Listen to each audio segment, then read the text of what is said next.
नमस्कार, डीडी हिमाचल के इस खास कार्यक्रम में आप सभी का स्वागत है। मैं हूं आपके साथ धर्म प्रकाश और आज इस खास कार्यक्रम में हम एक ऐसे चर्चित विषय के बारे में बात करने वाले हैं जिसको लेकर संसद में मैराथन चर्चा का दौर, बैठक का दौर लगातार चल रहा है।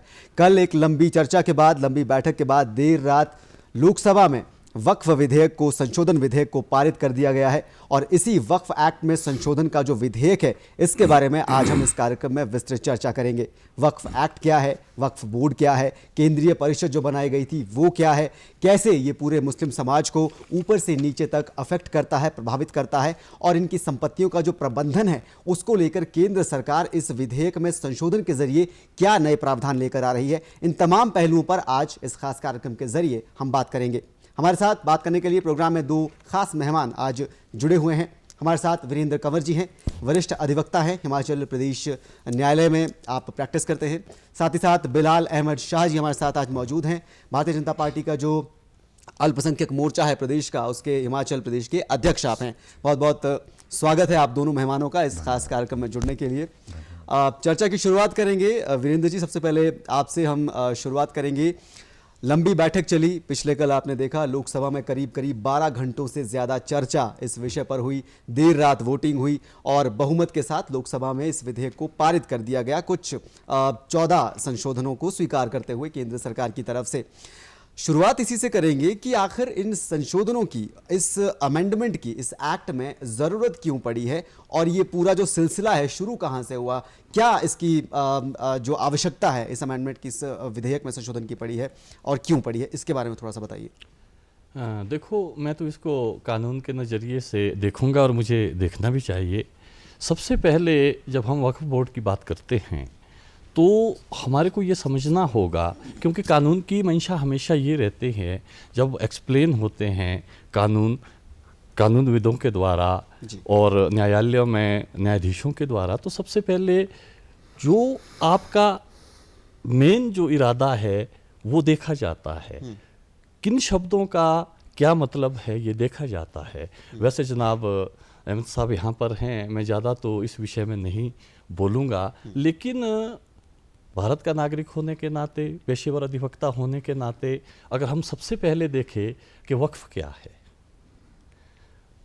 वक्फ एक, जहाँ तक, चलो इतिहास में बहुत पीछे तक हम नहीं जाएंगे, लेकिन वक्फ एक संपत्ति है जिसको पाबंद कर दिया जाता है अल्लाह के नाम पर, नेक काम के लिए, समाज के काम के लिए, और उसके लिए ज़रूरी है कि वाकिफ़ का होना। एक वाकिफ़ होगा, वो अपनी संपत्ति को वक्फ करेगा, वो नेक काम के लिए करेगा, चैरिटी के लिए करेगा और धार्मिक उत्थान के लिए करेगा और पवित्र कामों के, नेक कामों के लिए उसको करेगा। अब जहाँ तक इस एक्ट की बात है तो इसमें हमेशा दो चीज़ें जो कानून के नज़रिए से दिखती है। पहला है, जो वक्फ है वो इस्लामिक लॉ के मुताबिक हैं, वो एक धार्मिक शब्द है जी, मैं कहूँगा। लेकिन इसमें जब प्रॉपर्टी है, वाकिफ़ ने जब प्रॉपर्टी दी तो जो उसका मैनेजमेंट है वो मैनेजमेंट प्रॉपर्टीज़ का है। वाकिफ़ ने किस नज़रिए से दी, किस इरादे से दी और उसके पीछे उसकी मंशा क्या थी, और वो पर्टिकुलर पर्पज़ के लिए भी उस प्रॉपर्टी को दे सकता है, तो उसका मैनेजमेंट करने के लिए ही जो हमारा ये परिषद बनती है, काउंसिल बनती है, बोर्ड बनता है, ये सारी चीज़ें उसके लिए है। सर्वप्रथम तो हमने ये देखना है कि जो वक्फ बोर्ड है या वक्फ जो हमारी केंद्रीय परिषद है, वो मेरे नज़रिए से वो या कानून के नज़रिए से वो धार्मिक संस्था नहीं है। हाँ जी। और बाकी रही इसमें प्रोग्रेस की बात, फिर ज़्यादा पीछे नहीं जाऊँगा, एक दृष्टांत देखूँगा मैं कि ये कहा गया कि उमर खलीफा जो थे उन्होंने एक प्रॉपर्टी को लिया और वो पैगंबर मोहम्मद साहिब के पास गई और उन्होंने कहा कि मैं इसका क्या करूं, तो उन्होंने कहा कि इसको पाबंद कर दो नेक काम के लिए, और वक्फ हो गया। और उसका जो उद्देश्य था वो ये था कि ऐसी प्रॉपर्टी को ना दोबारा दिया जा सकता है उपहार में, ना बेचा जा सकता है, और ना ही जायज़ वारसानों को उसकी प्रॉपर्टी को दिया जा सकता है। भारत में थोड़ा अस्पष्ट रहेगा इतिहास मेरे ख्याल से, और शासकों ने जो यहाँ पे आए, और मुस्लिम शासकों में दिल्ली सल्तनत के टाइम में भी कहा गया, और बाद में जब मुगल्स रहे उन्होंने भी बहुत सारी प्रॉपर्टीज़ को इस तरह से मैनेजमेंट के लिए, नेक कामों के लिए इसमें दिया गया। ब्रिटिश राज के टाइम में फिर वैसे तो संस्थाएं बनती गई वक्फ की ये संपत्तियों को संचालित करने के लिए। फिर ब्रिटिश टाइम में इसको और करने के लिए अधिनियम भी आया, उसमें 1923 का अधिनियम है हमारे पास जी। वो चला। अब कानून का क्या है? कानून का सबसे पहले ये है कि समाज और समय के आगे बढ़ने के साथ कानून भी कुछ अपने को परिवर्तित करता है माफिक बनाने के लिए, तो ये दौर चलता रहा। उसके बाद ज़्यादा बात पिछली नहीं करूँगा। भारत की स्वतंत्रता के बाद 1954 में फिर इसमें सबसे पहले एक्ट बनाया गया, जो हमारा वक्फ एक्ट 1954 है।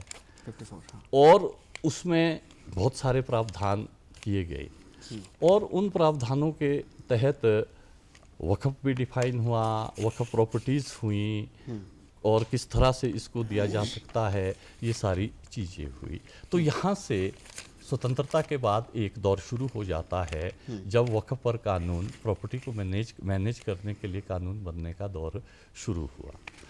फिर उसके बाद 1995 आया। उससे पहले भी कुछ रिपोर्ट्स आई। केंद्रीय सरकार ने जो है 1974 में भी रिपोर्ट्स तलब की, सर्वे भी होने की बात की गई।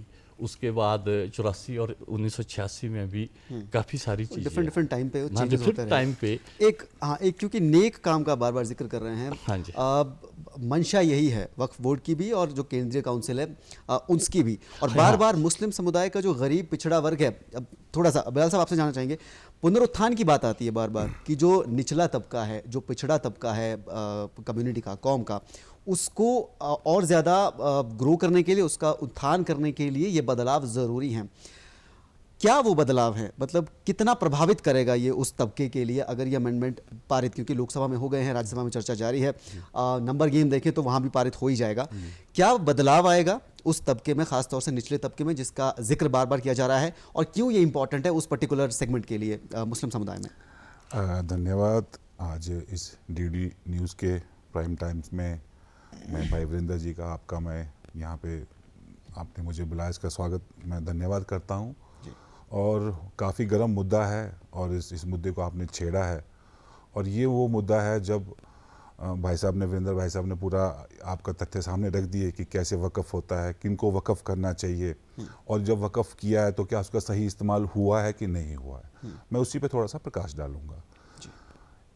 दुनिया की सबसे ज़्यादा वक़्फ़ की प्रॉपर्टी मुस्लिम समुदाय के पास है, जो वक़्फ़ हुई है दुनिया की। मैं हिंदुस्तान की नहीं कर रहा, दुनिया में सबसे ज़्यादा वक़्फ़ प्रॉपर्टी, अगर रेलवे और हम डिफेंस की बात करें, 3rd नंबर पे हमारी आती। मतलब इतने अमीर लोग हैं मुसलमान कि भी हमारे पास इतनी वक़्फ़ की प्रॉपर्टी है। उसके बाद भी वक़्फ़ इतनी प्रॉपर्टी होने के बाद आज 2006 में सच्चर कमेटी की रिपोर्ट आई, वो भी क्या बोलते हैं कि भाई मुसलमानों का देश में सबसे बुरा हाल है। 70 साल कांग्रेस ने राज किया। अगर 70 साल राज किया तो मुझे बताए दुनिया की सबसे अमीर बोर्ड होने के बावजूद भी कितने इंस्टीट्यूट बनाए, कितने मेडिकल कॉलेज बनाए, क्या है मुसलमानों को उत्थान के लिए क्या किया, कितनी विधवाओं के लिए काम किया, कितने अनाथ बच्चों के लिए काम किया, कुछ काम नहीं हुआ। भाई साहब कह रहे थे कि वक़्फ़ यही तो है, वक़्फ़ हुआ, लेकिन जिसके लिए वक़्फ़ हुआ था उनके लिए अंजाम तक नहीं पहुंच पाया। अब जो ये वक़्फ़ बिल आया है, संशोधन आया है, इसमें लगातार जो शिकायतें आ रही थी कि इसमें शिकायतें ये आ रही थी कि भाई इतनी आपके पास प्रॉपर्टी है तो इसका जो रेवेन्यू आ रहा है वो कहाँ जा रहा है। करोड़ों करोड़ों में रेवेन्यू आ रहा है, ये जा कहाँ रहा है। लेकिन सिस्टम इतना भयंकर था, उलझा हुआ था, इसके लिए एक जेपीसी का गठन किया गया। आस्ते आस्ते पता लगा कि इसमें तो गरीबों को तक तो पहुंच ही नहीं रहा कुछ। जो पैसा आ रहा है, कोई ऑडिट नहीं होता है। जो पैसे, मौलवी की तनख्वाहें 8-8 हज़ार रुपये हैं, जो ऑफिसर बैठे हैं उनकी 1-1 लाख रुपए तनख्वाह है। तो जब सरकार ने देखा कि भी मुसलमानों का इतना बुरा हाल है, कोई यूनिवर्सिटी नहीं बनाई है, कोई आईटी सेंटर नहीं बनाया जहाँ पे ये लगे देखिए जी वक्फ बोर्ड ने ये कॉलेज बना दिए, वक्फ बोर्ड ने ये इंस्टीट्यूट बना दिए, यहाँ से जितना पैसा कोई नहीं, कुछ नहीं, सिर्फ वो भू माफियाओं के चुंगल से जहाँ से पैसा आ रहा वहाँ जा रहा। हालांकि लगातार इनका हमारी इनकम भी गिरती जा रही है। तो इसको देखते हुए जब सरकारों के सामने ये बात आई तो उन्होंने कहा कि ये तो इस तरह से तो सारी जो बची खुची है ये भी खत्म हो जाएंगी, अगर इनको हमने समय पे नहीं बचाया गया तो ये भी खत्म हो जाएंगे।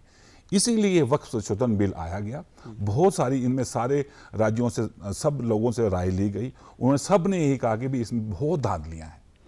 अब जब इस संशोधन बिल सामने आएगा तो आपने एक बात कही कि गरीब लोगों का उत्थान होगा कैसे। मान लीजिए कि यहाँ पे हमारे पास एक 10 बीघे का प्लॉट है, अब मेरी चलती है, मेरी पॉलिटिकल सोच जान पहचान है, मैं पैसे दूंगा, अगर वक्फ ये नहीं आया तो मैं चुपके से उसको अपने नाम करा लूँ। लेकिन अब कोई गरीब इंसान एक अर्जी लेके जाता है जी मेरे पास मकान नहीं है, अब वो वक्फ के पास जाएगा। अब जैसे हम कहा कि डीसी, इसमें एक डीसी होगा, तहसीलदार होगा, कम से कम सरकार के जहन में तो आ जाएगी बात कि सर ये जो है गफला हो गया, रेवेन्यू रिकॉर्ड बनेगा। हमारे पास कोई रेवेन्यू रिकॉर्ड नहीं है। जैसे आप जैसे देखें ना, जमाबंदी होती है, ततीमा होता है, कोई रिकॉर्ड नहीं है, बस वही पुराने लट्ठे और बाबा आजम के तमने चले आ रहे हैं, बस उसी को वो रिन्यू करते हैं उसी। तो गरीब आदमी जब वक्फ बोर्ड में आप जाएगा, बोलेगा जी मेरी विधवा, मेरी माँ है, इसको पेंशन, कोई पेंशन नहीं दे रहे। पेंशन का इसमें स्कीम है, पेंशन की बच्चों के लिए स्कीम है, सारी विधवाएं पेंशन बंद पड़ी हुई हैं। बच्चों के लिए, अनाथ बच्चों के लिए कुछ नहीं है। मस्जिदें हमारी यहाँ पर हैं जिनको वक्फ चलाता है सब, लेकिन मस्जिदों में भी आज छोटी छोटी सोसाइटियाँ बनी हुई हैं, वो अपना पैसा इकट्ठा करती हैं, वो बिजली का बिल भरती हैं, वो वहाँ का पानी का रेंट देती हैं, वहाँ का छोटा मोटा जो मेंटेनेंस वो अपने ही हिसाब से करती है, वक्फ कुछ नहीं करता है। तो ये सब चीज़ें सामने अब आएंगी। गरीब के उत्थान की बात करी, वही जो बच्चा इंसान जाएगा, विधवाओं को पेंशन लगेंगी, जब सरकार को लगे इतना रेवेन्यू, और जब बड़े बड़े जो निजी कंपनियों में, निजी लोगों के हाथ में जो लैंडें गई हैं, जब ये वापस आएंगी और उनका आप मानेंगे कि मरलों में प्लॉट है, किराया कितना होगा, मात्र 5,000। क्यों? ऊपर से मोटा मिल गया हुआ है। जब वो लैंड हमारे पास आएगी, उसमें इंस्टीट्यूट बनेंगे तो उन मुसलमानों के लिए बनेंगे, उन गरीबों के लिए बनेंगे। वही मैनेजमेंट वाली बात जो बार बार आ रही है कि प्रबंधन उसका सही नहीं है। लेकिन ये क्या, ये प्रबंधन पहले से इतना ख़राब था? मतलब अगर 2013 के संशोधन को हम छोड़ दें, 95 से लेकर जो सिस्टम चला आ रहा था, क्या उसमें भी खामियां थी? अगर उसमें खामियां थी नहीं थी तो 2013 में ये संशोधन लाने की क्या ज़रूरत थी? और 13 में जो संशोधन लाया उसको अब चेंज करने के लिए 25 में फिर से संशोधन लाना पड़ रहा है। तो ये कानूनी दावपेच के अंदर गेम सिमटता रह गया है, या फिर इसका जो दायरा था वो उतना खुल नहीं पाया जितना खुलना चाहिए था पब्लिक सेक्टर में खासतौर से? देखो, राजनीतिक तौर पे क्या है, इस विषय में तो मैं कुछ नहीं कहूँगा। कहाँ तुष्टीकरण है, कहाँ नहीं है, जो हुआ शुरू में वो भी मैं कुछ नहीं कहूँगा। लेकिन मैं एक बात ये कहना चाहता हूँ कि कानून का बनना भी एक निरंतर प्रक्रिया है जी। आपने बात की कि जब हमारा अधिनियम आया 95 में, तो उसमें वक्फ बोर्ड भी था, उसमें परिषद भी थी और प्रबंधन के लिए थी। लेकिन 2013 में सबसे महत्वपूर्ण चीज़ है जो धारा 40 है अधिनियम जो 95 का है, वो बड़ी इम्पोर्टेंट है। जैसा कि मैंने पहले भी कहा है कि वक्फ जब आदमी अपनी संपत्ति करता है तो वो उसका एक उद्देश्य रहता है और वो उस उद्देश्य के लिए उसको करता है। मुतवल्ली जो कस्टोडियन है वो उसको डायरेक्ट भी कर सकता है कि ये किस काम पे इसको किया जाए, संपत्ति का उपयोग कैसे किया जाए। लेकिन जब 2013 में हमारी केंद्रीय सरकार ने इसमें संशोधन लाया तो बोर्ड की, जो हमारा वक्फ बोर्ड था, उसकी पावर्स को इतना अनलिमिटेड कर दिया गया कि संभावनाएं ये रही कि इस एक्ट का प्रावधानों का दुरुपयोग किया जा सकता है। मसलन उन्होंने कहा कि वक्फ बोर्ड को रीजन टू बिलीव, अब रीजन टू बिलीव जो है कि लगता है कि ये संपत्ति वक्फ की है तो वो वक्फ की है। और मैं तो पेशे से हूँ, हम देखते हैं दीवानी अदालतों में भी देखते हैं, जब संपत्ति के विवाद होते हैं, दीवानी दावे होते हैं, तो माना कि जितना हमारा क्रिमिनल केसेस में स्टैंडर्ड ऑफ प्रूफ रहता है किसी चीज़ को करने का, वो अलग रहता है, वो बड़ा हाई रहता है। लेकिन जहाँ पर दीवानी दावे होते हैं संपत्तियों के विवाद को लेकर, वहाँ प्रीपोंडरेंस ऑफ प्रोबेबिलिटीज़ के आधार पर। लेकिन सबसे पहली बात ये है कि प्रॉपर्टी को अगर वक्फ बोर्ड ने ये बोला कि ये प्रॉपर्टी जो है वक्फ बोर्ड की है, रीज़न टू बिलीव है उनके पास, तो ये बोर्ड की प्रॉपर्टी है। अंतिम निर्णय उनका रहेगा बोर्ड का। वो कब तक रहेगा कि अगर उसमें ट्राइब्यूनल, जो वक्फ ट्राइब्यूनल है, उसको मॉडिफाई करता है या उसको निरस्त करता है, और ये बहुत कम उसमें आशंका थी। लेकिन सबसे पहली जो चीज़ है, जब भी संपत्ति के विवाद है, उसमें एक चीज़ बड़ी ट्रेस करनी पड़ती है, वो करनी पड़ती है चेन ऑफ टाइटल।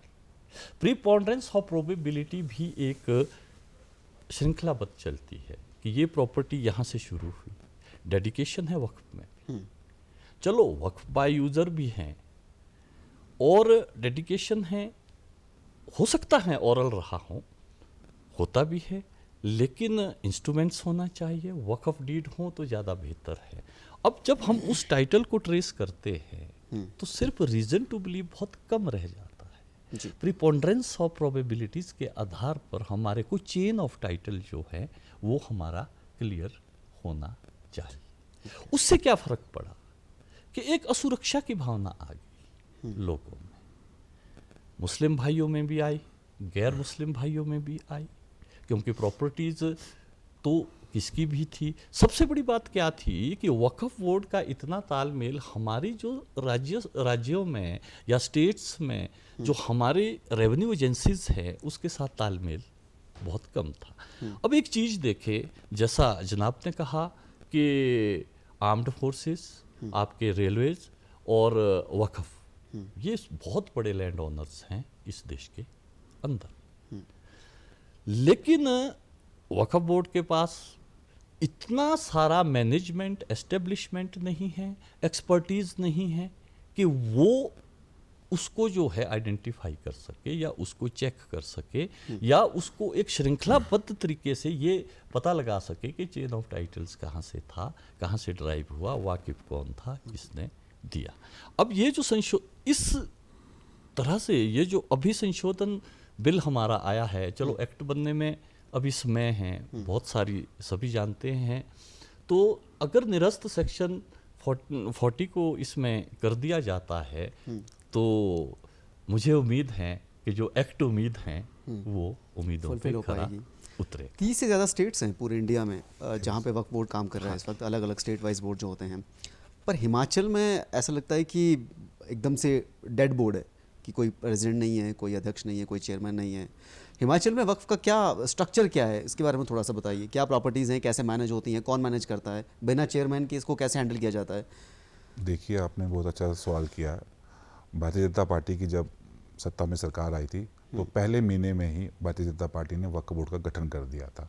सारे मेंबर अपॉइंट कर दिए थे और एक चेयरमैन और एक CEO अपॉइंट हो जाता है जो IS रैंक का या HS रैंक का होता है।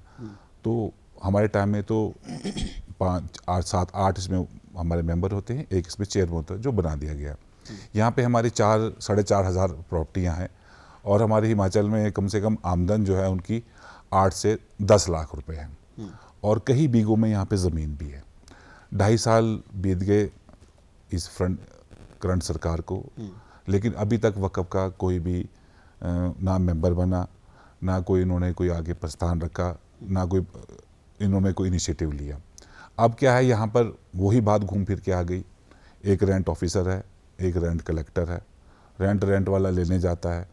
जो ओल्ड यहाँ पे केसेस पड़े हैं, जो रेंट ऑफिस के पड़े, जैसे मतलब किसी का 10 रुपये है, 20 रुपये, उस पर केसेस कर दिए हुए हैं। अब वो बेचारा सेटल करना चाहता है कि भाई मेरा रेंट बढ़ा दीजिए आप, मैं 100 रुपये देने के 100 रुपये दे की जगह मेरा 1000 रुपये कर दो, मैंने बिजली लगाना है, लेकिन वहाँ पे देखने वाला कोई नहीं।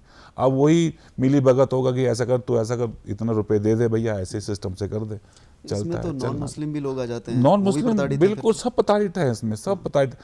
मैं आपको ये बोल रहा हूँ कि इतनी धांधलियाँ हैं इस बोर्ड में, इसकी कहीं भी ट्रांसपेरेंसी बिल्कुल भी नहीं है। आपको ही बता ही नहीं सकते कि भाई ये, उनको खुद को ही नहीं पता होता कि ये हमारी वक्त, जैसे भाई साहब ने कहा सेक्शन 40 का, कि बस ये जी ऊपर से डरा देते, भाई अगर तूने इतना नहीं दिया तो तेरे को हम सेक्शन 40 के तहत ला देंगे और खाली करा देंगे, तू कहीं नहीं जा सकता। अब कम से कम उसके पास कानून तो है, उसके पास एक डीसी तो है, एक तहसीलदार तो है जो उसकी सुनेगा। वे ट्रिब्यूनल से अगर हार गए तो, अगर हमारे जामा मस्जिद में सर एक केस हुआ था, मैं आपको बताऊं, मैं एक बहुत गरीब फैमिली उसमें रहती थी, बहुत ही गरीब, वो पेंट पूंट का काम करते थे। उनको एक ही ऑर्डर पे उठा के वहां से बाहर, हम लोग भी गए थे, मैं कहा सर ये गरीब है, इनको थोड़ा सा सहरा दे दो कुछ, पर उनका जब एक वक़्फ़, तहसीलदार भी आया जी, वहाँ कहते हम कुछ नहीं कर सकते जी, वक़्फ़ का ऑर्डर है ये, तो इनको खाली करना पड़ेगा। मैं कही कहाँ जाएंगे गरीब लोग, कहाँ जाएंगे? नहीं, वो खाली, वो आज बंद पड़ा है। तो वही हालत है कि जैसे बोल दे कि संसद है, ये दूरदर्शन की बिल्डिंग उन्होंने बोल दिया जी हमारी एक्ट 14 के तहत, तो आप कुछ नहीं कर सकते, कहीं नहीं जा सकते। ये तो खतरनाक एक्ट था ना, ये किसी पे भी बहुत डेंजरस चीज़ थी ये। तो कब को संसद का भी बोल रहे थे कि ये संसद भवन भी है, महाकुंभ में उन्होंने बोल दिया था कि महाकुंभ की आधी प्रॉपर्टी हमारी है। तो इसको कहीं ना कहीं तो रोकना था ना, कहीं ना कहीं तो जब ये रुकेगा तो तभी तो सही सिस्टम में आएगा। और ये सिर्फ इसलिए क्योंकि ट्रिब्यूनल तक आपने लिमिटेड कर दिया मामला, ट्रिब्यूनल से बाहर आप जा नहीं सकते, और ट्रिब्यूनल से बाहर जाने का जब एक्ट में ही प्रावधान नहीं है तो कोई भी बड़ा ऑफिसर, कोई भी बड़ा जज, कोई भी बड़ा कोर्ट इसमें क्या ही कर लेगा। बहुत ही इंपॉर्टेंट मुद्दा हो जाता है। और आज के दौर में जब इतने बड़े स्तर पर, अब कम से कम संसद लोकतंत्र का सबसे बड़ा मंदिर माना जाता है, वहाँ पर इस मुद्दे पर चर्चा हो रही है, और अब ये उम्मीद जताई जा रही है कि आने वाले वक्त में बदलाव आएगा और थोड़ा सा जो प्रबंधन और जो मैनेजमेंट है प्रॉपर्टीज़ का, क्योंकि बार बार किरण रिजिजू ये भी कह रहे हैं कि इसे धर्म से जोड़कर देखा जा रहा है, जबकि असल में ये प्रॉपर्टी का मुद्दा है। बिल्कुल। वक्फ बोर्ड अगर धार्मिक मुस्लिम धार्मिक क्रियाकलापों को मैनेज कर रहा है, तो जो केंद्रीय काउंसिल है उसको प्रॉपर्टी का मैनेजमेंट करना है।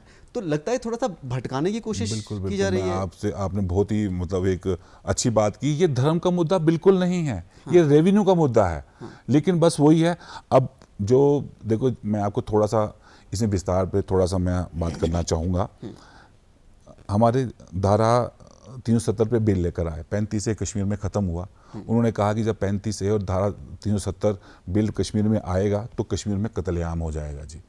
आज कश्मीर में आप जाइए भाई साहब, कश्मीर में बड़े बड़े शॉपिंग मॉल खुले हुए हैं, G20 की देखो 10 की वहाँ मीटिंग हुई भाई साहब, थिएटर वहाँ पे 40 साल के बाद थिएटर खोले, दुनिया का सबसे बड़ा जम्मू कश्मीर में ब्रिज बन रहा है वहाँ पे, टूरिस्ट हिमाचल से सबसे ज़्यादा टूरिस्ट आज उनसे पूछो, लेकिन वही यही लोग कि अगर 370 आया 35 से खत्म हो तुमको मार दिया जाएगा। उससे आगे चलते 3 तलाक, जैसी 3 तलाक आया महिलाओं को उठने ही नहीं दिया। 3 तलाक आएगा जी ऐसा हो जाएगा हमारी, हम सब बर्बाद हो जाएंगे। 3 तलाक है, 90% आज महिलाओं को इससे फ़ायदा हुआ है। आज महिला बोलती है कि नहीं, मोदी जी को लगातार महिलाओं ने वोट किया। यूपी की बात करें, राजस्थान की बात करें, दिल्ली की बात करें, दबा के मोदी जी को वोट किया। हाँ, उसके बाद में एक और सीए पे इन्होंने हाय तौबा मचा दी कि सीए आएगा तुम्हारे से कागज मांगेंगे, तुम्हारे से सब कुछ मांगेंगे, तुमको यहाँ से बाहर कर दिया जाएगा। सीए आया, मांगा किसी से कागज? कुछ नहीं। इसी तरह से अब ये वक्फ बिल आया, सबसे पहले इन्होंने क्या किया, भाई तुम्हारी मस्जिदें खा ली जाएंगी, तुम्हारे कब्रिस्तान को बंद कर दिया जाएगा, तुम्हारे मदरसे हटा दिए जाएंगे। भटकाने वाला काम, जबरदस्ती जन भावनाओं को उकसाने का काम और जबरदस्ती उन्हें मुद्दे से भटकाने का काम। और इसका नुकसान भी कहीं ना कहीं आवाम को है अगर ये बिल अगर पास नहीं होता, विधेयक में जो संशोधन है। लेकिन अब कम से कम उम्मीद जताई जा रही है कि लोकसभा के बाद राज्यसभा में भी ये पारित हो जाएगा, राष्ट्रपति के पास मंजूरी के बाद कानून बन जाएगा, और कम से कम जो वक्फ बोर्ड की जो अनियमितताओं के जो आरोप लगते हैं, जो मामले सामने आते हैं, उस पर लगाम लगेगी, ऐसी उम्मीद कम से कम जताई जा सकती है। बहुत बहुत शुक्रिया, आप दोनों मेहमान हमारे इस खास कार्यक्रम में आए, अपने विचार आपने हमारे साथ साझा किए, बहुत बहुत धन्यवाद इस कार्यक्रम का हिस्सा बनने के लिए। और आज के इस कार्यक्रम में अभी के लिए फिलहाल इतना ही, दीजिए इजाजत, नमस्कार।